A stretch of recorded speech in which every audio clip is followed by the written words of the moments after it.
Namaskar, Jai Hind, Jai Bharat, and welcome to Dev Talks. This is Aadi Achint. I have with me Miss Rami Desai. Firstly, Namaskar, welcome to the show. Namaskar, Aadi. Good to see What you. we, Likewise, always a pleasure. So, what we'll be talking about is Manipur. Of course, there's a lot of action in Manipur. First it was the Kuki Meiteis fighting. Now the Kukis versus Nagas, and Meiteis are doing something else. The Myanmar president came to India. There's some fight in that as well. There's, of course, the geopolitical angle with the US and China, and, of course, the region with West Bengal kind of sorted out now. How does the Northeast come across and how does it get changed going forward? So let's talk. Firstly, I wanted to ask you, recently, it's a there is action happening. 21 SF have taken out 4 KNH apps, 5 KNH apps. Cobra Commandos are supposed to be deployed in Manipur. What do you think is the plan to, I don't know, for the lack of a better word, clean up? So, Adi, first of all, I don't come to your. I don't even know what we're going to talk about before I come to your show. Only when I come to your show do you tell me, okay, we're going to talk about this. So, there's no preparation involved. So, this is a freewheeling conversation. So, let me begin with Manipur. Yes, the Cobra Commandos are there. You know that, CRPF did a phenomenal job with the Naxals. Remember who is at the helm of things of CRPF is GP Singh. GP Singh had done a brilliant job in Assam, was brought back to CRPF, DG as, to sort out the Naxal problem, which they gave a timeline, the Home Ministry gave a timeline of 2 years, and within 2 years, they sorted something out that, previous governments did not do for decades. So clearly they do have the experience, and that's why the Cobra Commandos have been sent there. Specialists in tracking, in intelligence collection, but tracking in jungles. Uh, it's not going to be an easy task for them, and I'm very sure that they know this already, so they don't need advice from us. It's not going to be easy for them because this is the kind of place where intelligence collection is tough until unless you know the terrain of the place, or you know the people, you know the different communities, you know the uh, uh, inter-community rivalries or affinities.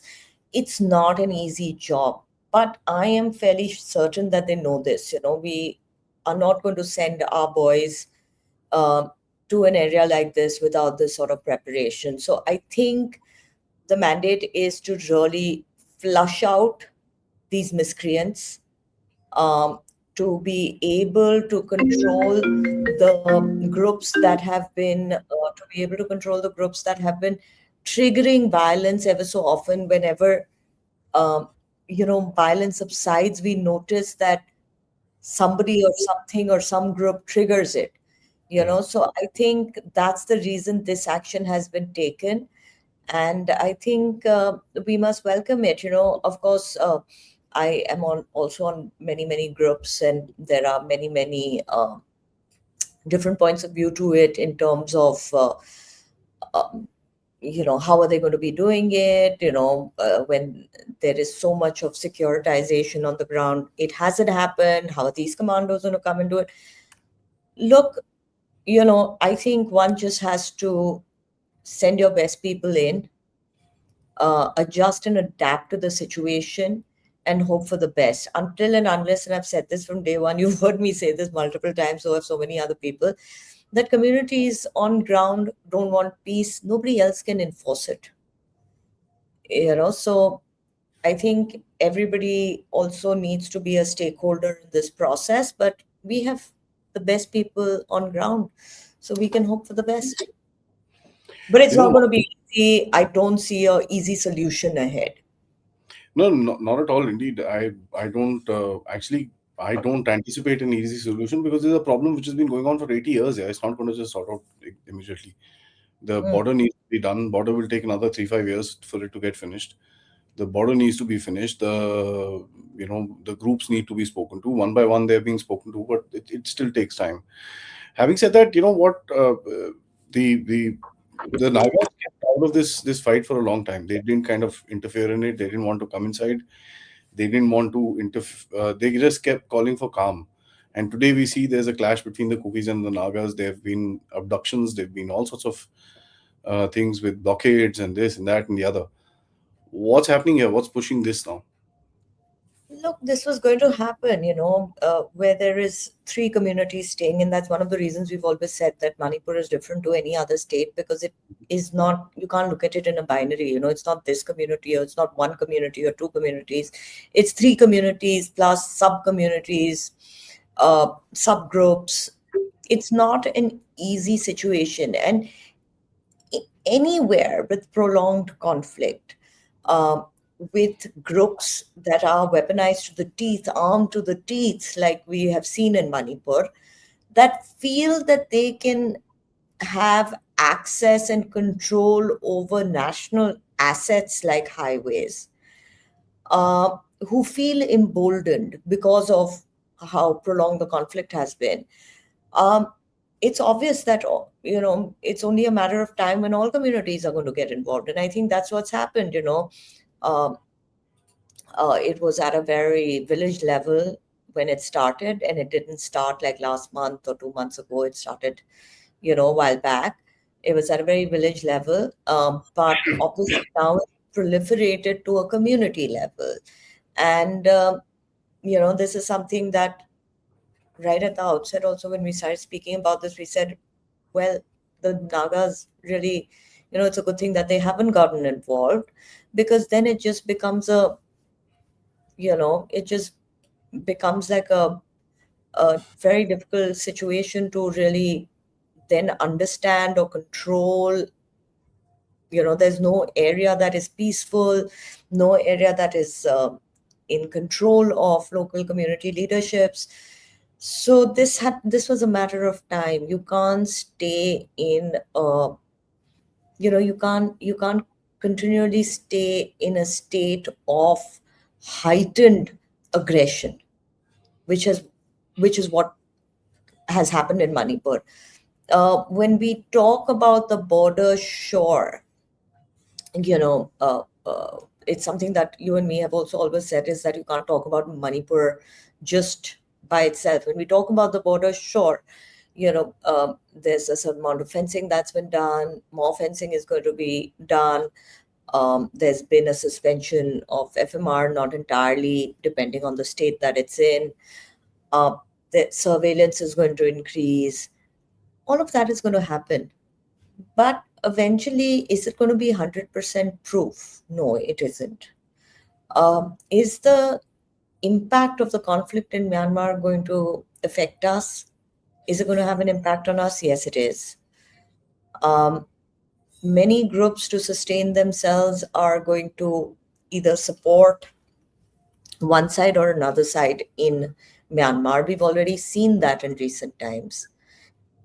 In the last 1 week, we've seen that there are IIGs in Myanmar who are supporting one side or the other. For them, this sort of movement between countries is something that they've done before. We hope that fencing will be able to at least curb it, or keep, it'll be able to limit it. But eventually, the fact of the matter is that fencing is only as strong as your weakest link, and the weakest link is always known better by these guys than anybody else. They'll always find a loophole. That's why it's really important to have communities on the border that are really invested in peace, have communities that are mixed communities. Not, borders shouldn't be dominated by either or. um, these should be highly industrialized areas so that it attracts people from across the country. There should be mixed culture, and it should just be people who are willing to work with security forces. So fences, no fences, um, all three communities involved, two communities involved, nothing really matters in the long run, until unless people really want peace. Whereas Myanmar, where it's concerned, and the reason I put the onus back on, of course, people and security forces, both of them, as well as our political stakeholders having the same agenda, is that the conflict in Myanmar is not going to end anytime soon. It doesn't seem like it at all. But Oh, the where this thing comes in, there are a lot of interests of India, which is of course the neighbor, China and USA, and there's a clash between China and USA happening there, which is a great power game. Now you have the new president who suddenly decides to say, "I'm not going to China. I'm coming to India." He's not really liked by China. That's something which is well known. How significant this visit would you term this visit was? look, I spend a lot of time on the field, and I meet a lot of the stakeholders from all sides. And this is not just about Myanmar, but the region. And I had the opportunity to do so about 10 days ago. And I was out of the country and I had the opportunity to do so. And I got a lot of heat because it coincided with the time that the president was in India. And to that effect, of course, I said what I had to say there, but whatever I said is also in an article that has just been published 2 days ago in the print, where I said, you can't virtue signal to India. You can't tell India who to engage with, who not to engage with. India, time in memoriam, since its engagement, diplomatic relations began with Myanmar, is engaged with whatever government has been at the center, whether it's Yangon, whether it's Naypyidaw. They've engaged with everybody, Yeah. and it's a very, very limited way of looking at it and saying and virtue signaling to India, saying, "Oh my God, we don't believe that he is a democratically elected leader." He holds power at the center. If he holds power at the center at a time when the country is going through its worst economic crisis, who does anybody in the neighborhood have any sort of bilateral talks with? It's the person at the center, with the power center, whether it's to do with trade, economy, uh, any sort of initiative. Who do you take that with? You take that with the power center. And who gets the benefit of that? It's your common farmer. It's your common man who's benefiting from any trade deals that are happening between Myanmar and India, who's, at a time of crisis, who's still getting a market as big as India open to it. I've written in my article that the import of pulses has doubled from Myanmar. So your poorest of poorest has somewhere, to do legitimate business with. Otherwise, what happens? Myanmar has already become the hub for narcotics trade. Do you want people to start cultivating poppy? Do you want people to get involved in illicit activities? Because in conflict areas, that's what happens. So to virtue signal without really looking at the picture holistically is, I think, a very, very narrow lens to look at this relationship with. One. Number two, it's no different from what the Western lens is, which says, oh, we will slap sanctions. Who does the sanctions impact? Does it impact the rich industrialist? Does it impact the well established politician? Sanctions impacts the common man. So this is a very Western view to look at it. So I think President Min Aung Hlaing's visit to India was going to happen. He was actually supposed to come for the Big Cat Alliance conference, which got postponed, but they decided not to cancel the trip. Um, if you look at his trip itinerary, uh, he went to Buddhist pilgrimage sites, he went to Bombay, he met with leadership in Delhi. That exactly is what defines the India-Myanmar relationship, irrespective of who's in power, that we have historical civilizational ties that we cannot ignore. That was reiterated with, the Buddhist circuit and him coming here, as a pilgrim, um, meeting the leadership here, you know, being able to at least have contact with people in India, high leadership in India, being able to go to Bombay and talk about business. Whatever he does is up to him. But should India not entertain this? See, India has never been. We have to understand India's foreign policy and the way it works. It's very rooted in its culture. It's never been transactional like China. So India is not saying, "Oh, we are entertaining you because we want something in return." No, it is really of our benefit that our neighborhood in tune with our neighborhood first policy, that our neighborhood is peaceful, that the people of our neighborhood remember us and think about other Indians as good people, people who are willing to help you out, that we reiterate our civilizational ties. That's why, if you remember, last year during the big earthquake in Myanmar, we had Operation Brahma, where it was India that was the first boots on the ground to help out with humanitarian aid in Myanmar to places where nobody was willing to go. It was not China, and it had nothing to do with transaction. We wanted nothing in return. So why should that spirit not be kept alive? As for democracy, India is not in the business of exporting democracy. You can learn from us. You can learn from a very successful system of federalism. And I would say that, for many countries in our neighborhood, the Indian system, how we've evolved our federal system, is an example that should be imbibed, example that they should learn from. Um, but beyond that, it's not our job. We've never interfered with other countries. How you want to define your governance system is up to you, and the answer has to come from within. So India is not going to dictate terms to you.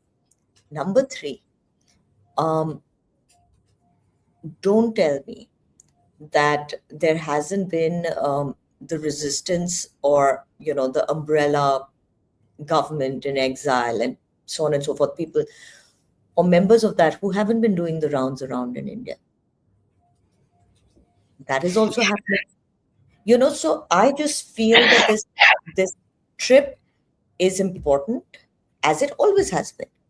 India Myanmar relationship will always be important, whether it's an Aung San Suu Kyi, whether it's a President Ling, Minong Ling. It will always be important, and that is the spirit we should look at it with. Now, if people want to object, or people are upset, I think they need to reconsider what India's diplomatic relations have been. Um, Also, most of the objection has not come from India or Indians. It's come from the resistance. Yeah. My question is, instead of wanting India to show diplomatic solidarity with them, and we show solidarity with all people, all stakeholders. But instead of wanting this sort of diplomatic solidarity, I think what might be a more constructive and sensible way for the resistance to continue a dialogue is to figure out what they can offer India as well. Coming back to Manipur, we have seen the impact of conflict not just on Manipur but on other states as well. Which means that whether they're resistance controlled areas or not, um, there is migration from these areas. People are not getting what they want. That itself should tell you that something is not right. In that sense, then give us constructive advice. What should we do? How can we help people? Will you stop our Indian insurgent groups from using your territory to, you know, Mm. attack India? Will you ensure that narcotics don't land in India? Will you ensure that illegal arms don't land in India? Because these are legitimate concerns from us. And until and unless the resistance can give us solutions for this, I don't think they should really be virtue signaling to India, and not virtue signaling just in private conversations, virtue signaling publicly in one of the major newspapers that India has. There are some conversations, diplomatic maturity demands that some conversations are had in private, not in public like this. The problem with these people, one thing that I realize is that they probably don't know how to do diplomacy. You know, they have no idea how this game works.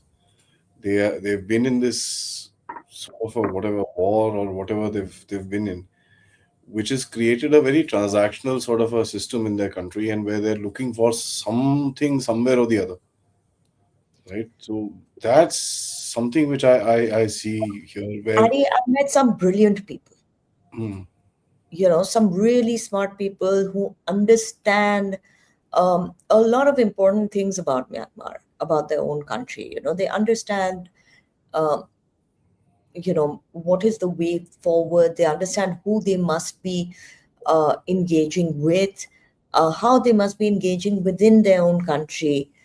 And then you have some people, and typically this is not one side or another side. This can be from all sides. There are always people who are smarter than the others, and there are people who are not. And there's some people who feel that India being a major democracy, being such a big population, and having this sort of historical ties, must be a more vocal advocate, of true federalism and democracy, not realizing that India cannot go into your country and make your constitution and enforce it upon you. You have to do it yourself. no, we'd And love to, but we don't want to. Sorry. also, a lot of times, the same people who are saying this stuff are also hedging, other countries with India. Yeah, So yeah, it's yeah. not, you're not hedging. You're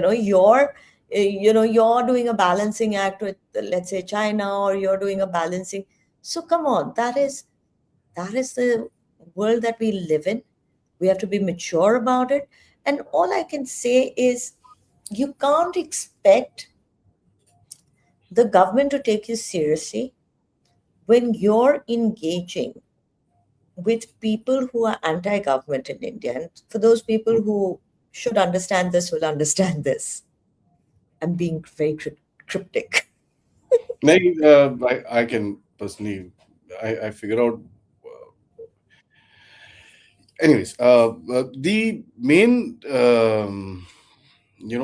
bore of the game today is basically the border management, and right, one of the main areas that needed that attention was Bengal, right, where there was a lot of infiltration, arms, narcotics, this, that. A lot of people don't understand. People say, "Oh, that's all happening from Myanmar." Mm, there is more coming in from Bengal than Myanmar. So Bengal now has, I mean, it used to be, at least. It's not anymore now. So now of course, that area is there. But one of the things that I see is that the redeployment, reset, and the minute there's a reset in the deployment of the forces and all that, there's a eruption. The same old ladies come out. There's that Evo. That same drama happens all the time. But this time the eruption was a little different.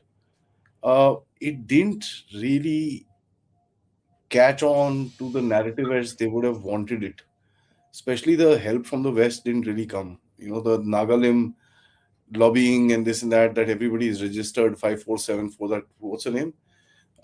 Daisy something or whatever. And I can Mm. just. Uh, I've Grace Collins. I keep forgetting her name. So she's also What just to do that report? yeah. So Hmm. that really didn't really stick. But of course, the Christian angle is being taken up quite a bit with the FCRA. So how do you put FCRA condemnation, which is coming in from both the Democrats and the Republicans? How do you put all this into context? Look, it's India's decision. FCRA is not it's a privilege that you're given. It's not a right. So it's India's decision to be able to screen whatever money is coming in. Sure, there'll always be, eruptions, because there'll always be groups who will have, benefits and networks across the world. So there'll always be connections like this. There'll also always be groups of people, countries, that will want to meddle with these affairs. We've said this before, and I say it again, that this is the era of meddling in the East. The West, Northwest has already happened. We've seen what happened in Afghanistan. We've seen what happened in Pakistan. What had to be done there has happened. But this region is going to become more and more sensitive. Um, we've seen Bangladesh, you rightly pointed out, West Bengal, was always a very, very, in a very dicey situation for us. Immediately, as you noted, that 120 kilometers of the chicken's neck was transferred to the center. That means how sure they were that security was, the first priority for them. Nothing else mattered. We also saw droves of people who had, who said that they were from Bangladesh, and who started just walking back to the border. We saw visuals like that. So that really is a indication that this was a problem. The fact that TMC imploded also is, has been a delight to watch. Because I don't understand what was the basis of this party. It took it exactly like, one defeat to just absolutely disintegrate. Like there are only going to be three people in the TMC, and one of them, as of now, it seems like is going to be Sanjay Raut. It's going to be people from all over the country who have nowhere else left to No, go. no. Let's be a little polite. It's called Operation Lotus. Well, anyway, it's been a delight to watch, that there was no ideology holding this party together. It was just a bunch of self-serving, power-hungry, uh, majority of them, maybe not all of them, goons, who were a part of this party, and it's just disintegrated. Anyhow, coming back to that, so this region is going to start becoming more and more volatile. We are very lucky that we have the center that understands this region very well, because I'm not quite sure that uh, the previous dispensations understood this region at all or really cared about it. Um, but it's not going to be easy to control, because look, you have Bay of Bengal as well, you have Myanmar, you have Bangladesh, and you of course have expansionist regimes that are creating footholds. And we keep talking about China and all of that, the Americans, we know that, but what about, let's say, Turkish interests in this area? you know um, what about looking at this region from a larger maritime security point of view, in terms of, we've just seen the hullabaloo against the Galathea Bay. You know, we know Unseen Labs had done the survey of uh, the ships that were surveillance ships, that Chinese surveillance ships that were turning their radar off. We know that majority of the communication lines are under the Bay of Bengal. So there are so many aspects, and we have not even started scratching the surface. So sure, land borders are important, these countries are important, but I think maritime security mixed with this kind of security concern that we have um, is going to be really important for us to watch in the next, not just the next few months, I think the next few years, a lot is going to evolve. Yeah. Um, right now, I'll also say this, a lot of countries are slightly more preoccupied with what's happening, in West Asia, US, Iran, including the Americans themselves. But at some point, when that dies down, the interests come back here. Remember, if President Min Aung Hlaing came to India and met leadership here, right after that, he met the Chinese leadership as well. So we are living in a world where everybody is hedging, everybody is doing a balancing act. And it depends who is the smarter mover, the quicker mover, who makes the better offer is unfortunately going to have the edge. I think it's really important for India to somehow find a way to communicate with Bangladesh in terms of, being able to negotiate on some of the water treaties that are coming up. Um, make some inroads into the political landscape.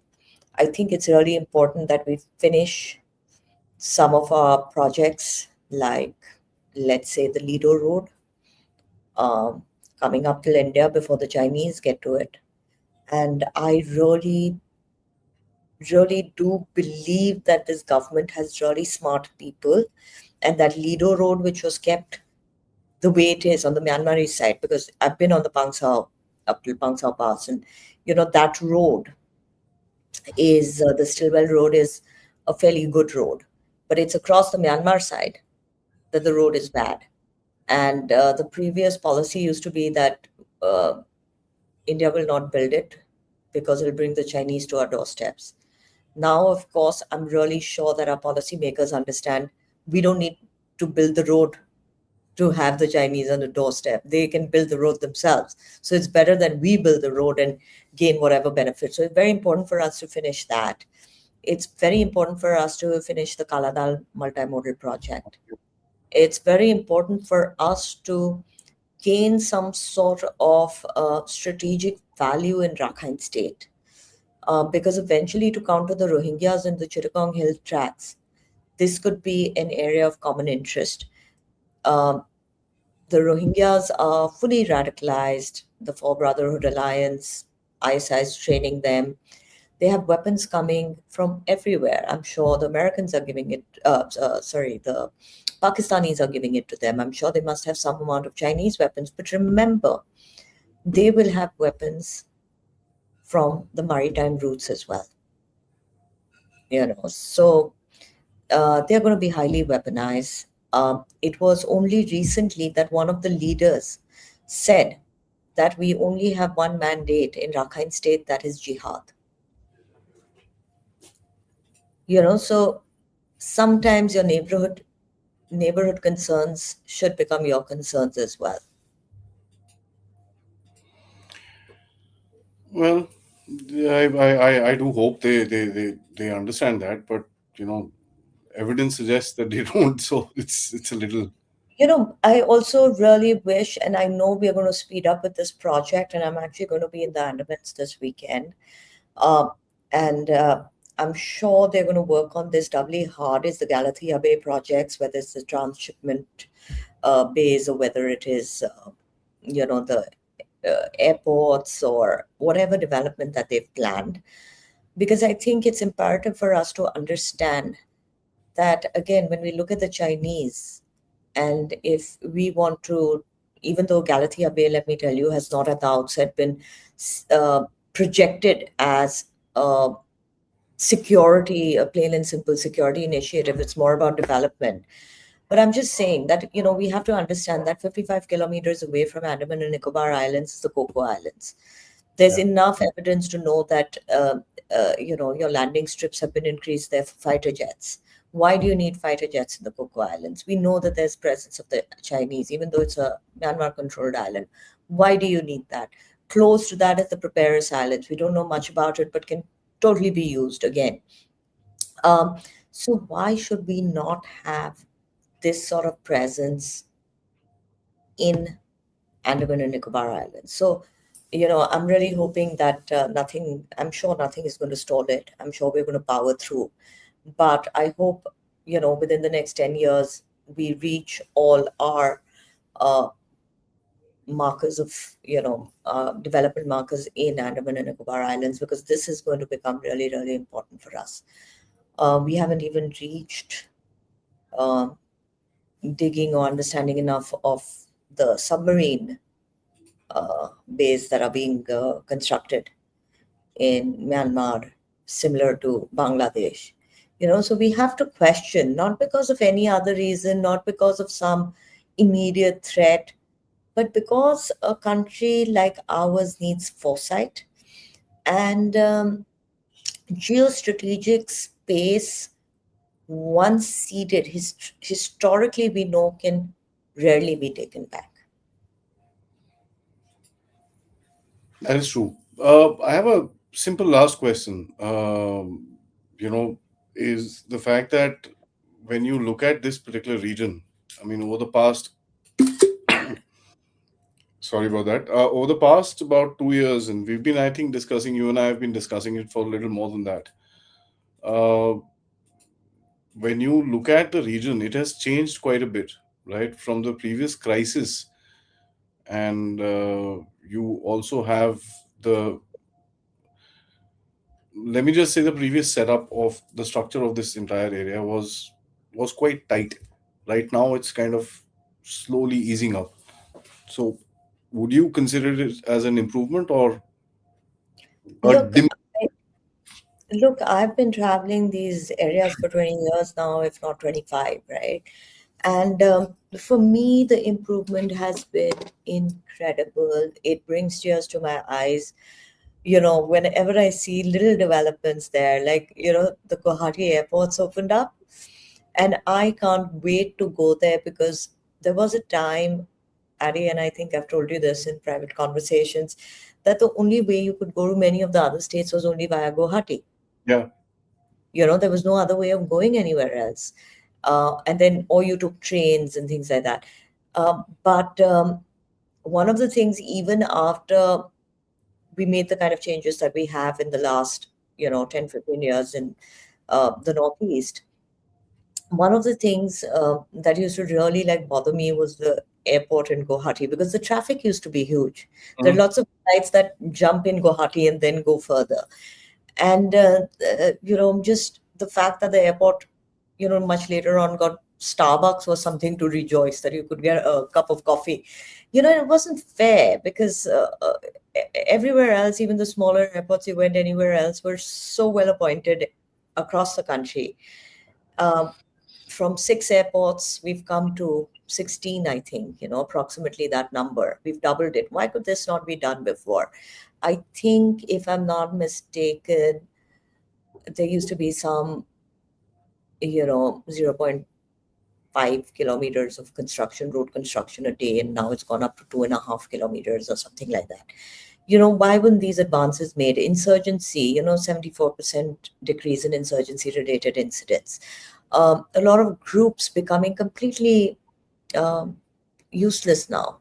If they aren't the kind of threats that they used to be. They aren't being able to run the kind of parallel governments that they used to run, whether it's an ULFA, whether it's NSCN. um, People enjoying that freedom a lot more. I think, of course, the Northeast has improved. Manipur is a glitch in the matrix that has gone on far too long. But before this conflict happened, it was well on its road to becoming a real hotspot in the Northeast.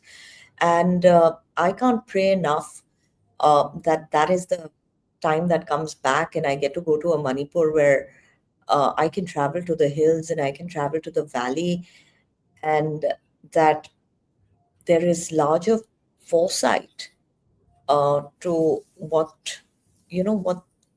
the consequences of this prolonged conflict can be. I really want to see good, honest leadership emerge, young leadership emerge. I want to see that sense of, nationalism, nationhood. Um, I want to see all of that. But unfortunately, if this conflict continues, it's going to have a ripple effect and we're going to be in trouble. And that's something we must avoid at any cost. So, yes, while we've made huge, huge changes in the Northeast. And the reason that Northeast today still stands as strong as it does, irrespective of the problems in our neighborhood, is because of these changes that we've made. We must realize that it's still fragile, mm, and that fragility can be exploited as we've seen it being exploited in Manipur. And nothing is going to solve it, I think. Because if the security forces um, come down hammer and tongs on uh, civilians, it risks alienating civilians as well. So this is a very tightrope for them too. But I really think that it has to be a security and a political and a local solution altogether. but unfortunately, I don't have a exact solution in mind. Yeah, I mean, no one does, but we all hope for the best. There's just no question about it. That is that is what it is. It's a tough situation and tough to analyze as well. It's not something that you can just draw out of your hat. So thank you so much, Ramiji, for always Not bringing at a all. I mean, fresh today I've perspective. had a sore throat and not I'm a little bit under the weather. So, uh, sorry if we didn't Summer have cold. a long conversation like we usually do, but we shall very soon again. Absolutely. Thank you so Uh, much. as usual, you're doing a brilliant job, and it's always a pleasure to be on your show. If anybody, I'm always on your show. Thank you so much. Kind words. To the audience, my request is please put out your thoughts, your comments. What do you guys think? What should be done? What not? Anything that you want to add to what Ramiji said or I said, and let us know how we can do the next conversation. Please like, subscribe, and don't forget to support the channel as well. Check out our description, join our groups, and we shall see you back. Till then, namaskar. Scott.